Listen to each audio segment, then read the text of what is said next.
c'est parti. Bonjour à tous. Alors ce matin, c'est le vendredi 31 mars. Nous sommes avec Valérie Cosson et Valérie Léger de l'association Isopus et moi je suis le docteur Joël Vogue, présidente de l'association. Donc on est au congrès Fibromyalgia 2023 de Vienne. Donc 5e congrès du même type, intégralement consacré à la fibromyalgie. Les 3 précédents ont eu lieu en ligne. Et donc on a la fierté de dire à Isopus qu'on a suivi tous ces congrès bien attentivement pour essayer de suivre les avancées en matière de fibromyalgie, que ce soit en termes de diagnostic et de prise en charge, et de physiopathologie, c'est-à-dire ce qui consiste à essayer de comprendre d'où vient la maladie.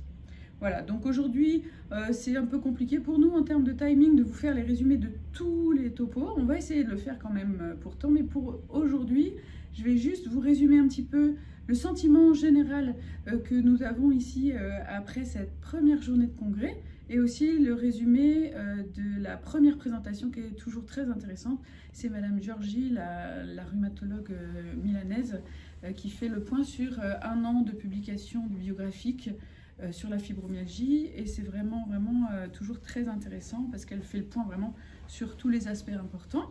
Donc voilà un petit peu, alors sur l'aspect général, sur notre impression générale sur le congrès, nous on est ravis d'être ici et puis on a surtout toujours l'impression quand on vient ici qu'il y a beaucoup d'équipes de recherche dans le monde et de praticiens qui sont très impliqués dans la prise en charge des malades au quotidien, mais aussi dans la recherche pour faire avancer les choses.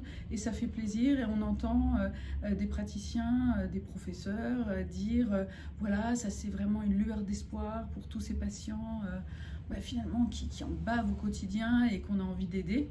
Et donc c'est très positif. Donc ça c'est notre sentiment à nous.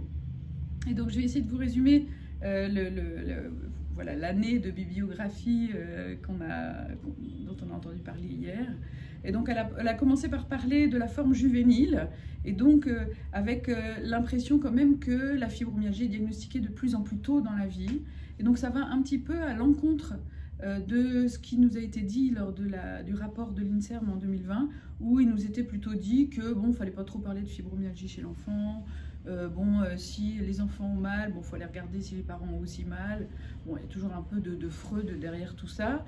Mais là, c'était quand même très intéressant avec l'idée que peut-être ça toucherait 3% de la population des enfants et des adolescents. Donc, ça paraît quand même assez énorme. Voilà.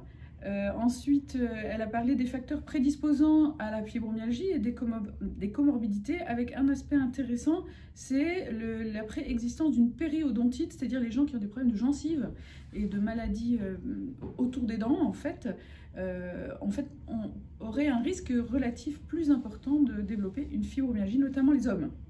Et avec en arrière-plan la problématique de l'immunité dans la fibromyalgie et du microbiote, bien évidemment. Et là, je suis convaincue que sur ce qui se passe dans la bouche, le microbiote a une importance, est très important. Ensuite, elle a parlé dans les comorbidités de la spondylarthrite, ça revient souvent. Vous savez qu'il y a plus de maladies auto-immunes, notamment de rhumatisme inflammatoire au cours de la fibromyalgie. Et au cours des maladies inflammatoires rhumatismales, il y a beaucoup de patients qui ont aussi des douleurs de fibromyalgie. Elle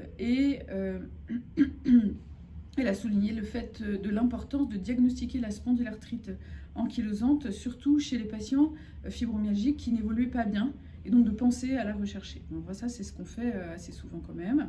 Et aussi sur la polyarthrite rhumatoïde, eh bien, les patients qui ont une polyarthrite rhumatoïde seule et les patients qui ont une polyarthrite rhumatoïde associée à une fibromyalgie n'ont pas les mêmes imageries fonctionnelles cérébrales. Donc là encore, peut-être un moyen pour les rhumatologues de distinguer ceux qui ont des douleurs résiduelles liées à leur maladie qui est toujours active ou à une fibromyalgie associée. Après, elle a parlé des perturbations du système nerveux autonome, donc le système nerveux autonome qui touche voilà, les fonctions internes de l'organisme, le tube digestif. Alors on sait qu'il y a des perturbations du système nerveux autonome dans la fibromyalgie, notamment avec les hypotensions quand on se lève, les sensations vertigineuses, etc. Et donc, il y aurait, là encore, on avait souligné l'an dernier cette étude qui montrait démontrait que quand on injectait les anticorps d'un patient fibromyalgique à des souris, elles devenaient fibromyalgiques. Donc il y a une part auto-immune dans la fibromyalgie. Et là, elle a abordé la question d'anticorps antirécepteurs de la protéine G qui aurait un lien avec l'atteinte du système nerveux autonome.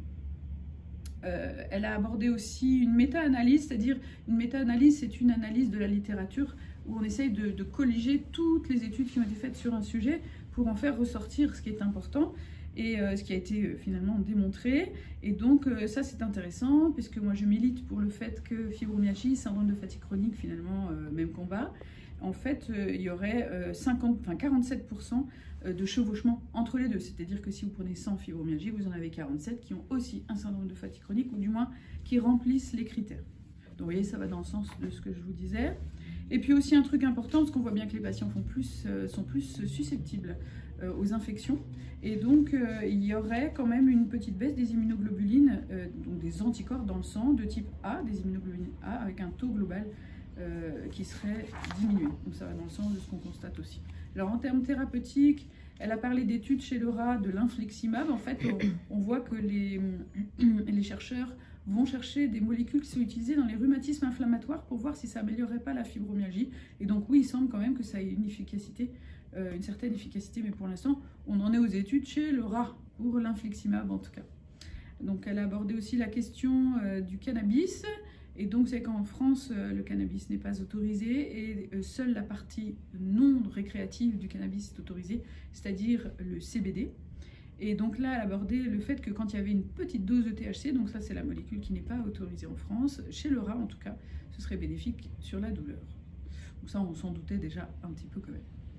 Alors, un truc intéressant, c'est le catastrophisme. Le catastrophisme, alors c'est pas assez connu, mais c'est quand même intéressant, c'est-à-dire que les patients qui sont dans un état d'esprit de rien ne va marcher, tout est négatif, tout est négatif, tout est négatif, et bien eux, ils ont moins de chances d'aller mieux que les autres. Donc moi, je répète souvent qu'il faut essayer d'être positif, de s'entourer de gens positifs, d'éloigner tout ce qui est négatif de soi. Et bien, en fait, c'est très important, parce que si vous êtes tout le temps dans le négatif, et bien, vous ne pouvez pas aller mieux. Alors l'activité physique, on y revient, c'est une des rares prises en charge thérapeutiques qui a démontré clairement son efficacité dans la fibromyalgie. Donc ça, ce n'est plus à démontrer. N'empêche qu'il y a une méta-analyse, et donc elle en a parlé, qui montre, et ça c'est très important, parce que c'est trop facile de dire aux gens, bah, il faut bouger Madame Michu. Non, non, c'est pas si facile de bouger. Quand on a mal dès qu'on bouge, c'est pas si facile. Donc elle a souligné le fait qu'il fallait que ce soit très graduel, très progressif.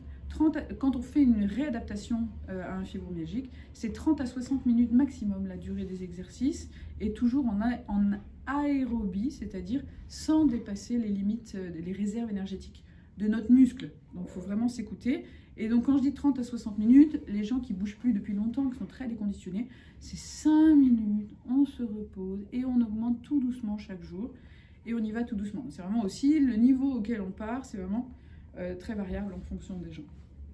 Elle a abordé une méta-analyse sur les approches nutritionnelles.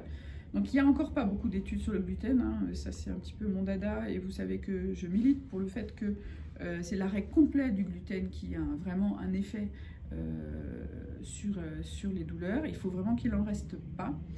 Donc ça, elle l'a juste cité oralement, mais dans ses diapos, elle a fait le point sur ce qui était important dans l'alimentation des patients fibromyalgiques. Il faut un régime équilibré et assez sain. Il faut essayer de maigrir un peu et réduire la portion calorique. Et ça, on a eu un topo sur l'obésité, mais ça, on le sait aussi, c'est qu'il y a beaucoup de patients qui sont en surpoids au cours de la fibromyalgie, mais aussi quand on a mal et qu'on bouge plus, c'est un petit peu logique. Donc il faut essayer de repartir dans un amaigrissement très très progressif, une réduction calorique, parce que c'est bénéfique.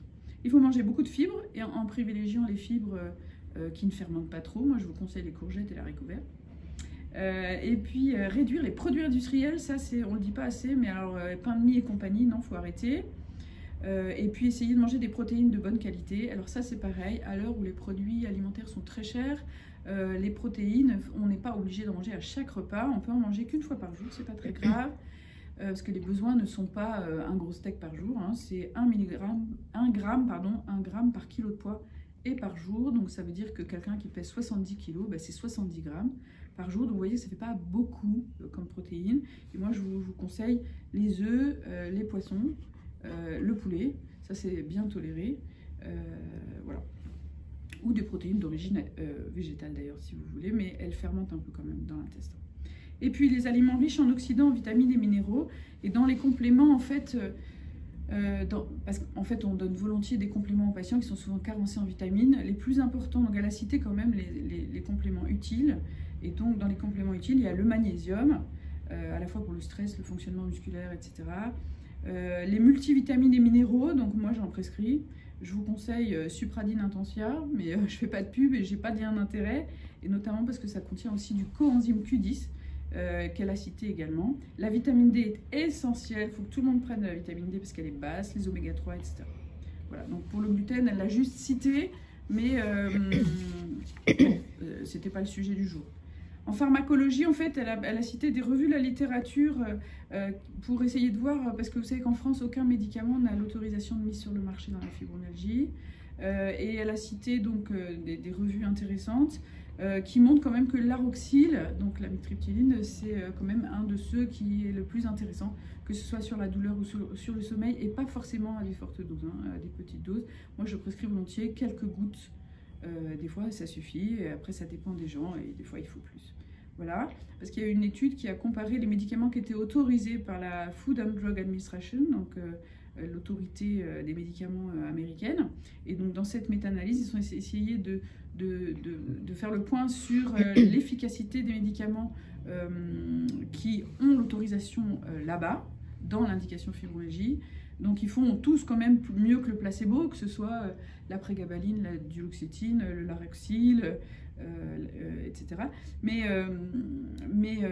celui qui ressort, c'est toujours le laroxyle, et notamment sur la douleur et sur le sommeil. La duloxétine aussi, pas forcément à bonne dose, et notamment quand il y a une dépression associée. Voilà, alors ils sont tous quand même mieux que le placebo, mais vous savez qu'en fait, si vous prescrivez à 100 patients des médicaments, il y a peut-être 20 qui vont répondre, donc ça vaut le coup d'essayer. Mais il y a des gens chez qui, malheureusement, ce n'est pas les médicaments qui marchent, et donc il faut faire autre chose que des médicaments. Et puis enfin, elle a terminé par 4 méta-analyses sur la RTMS, donc la stimulation magnétique transcrânienne, qu'on utilise au Mans notamment, qui améliore les imageries fonctionnelles, qui est efficace sur les douleurs, la qualité de vie, mais pas sur les autres symptômes, et notamment sur l'anxiété, la dépression et la fatigue, mais en tout cas quand on l'utilise dans la fibromyalgie, parce qu'elle a aussi une indication dans la dépression, mais c'est un autre type de stimulation. Voilà. Bon, voilà ce que je pouvais dire aujourd'hui. Attendez, je vérifie que j'ai rien oublié. Non, j'ai rien oublié.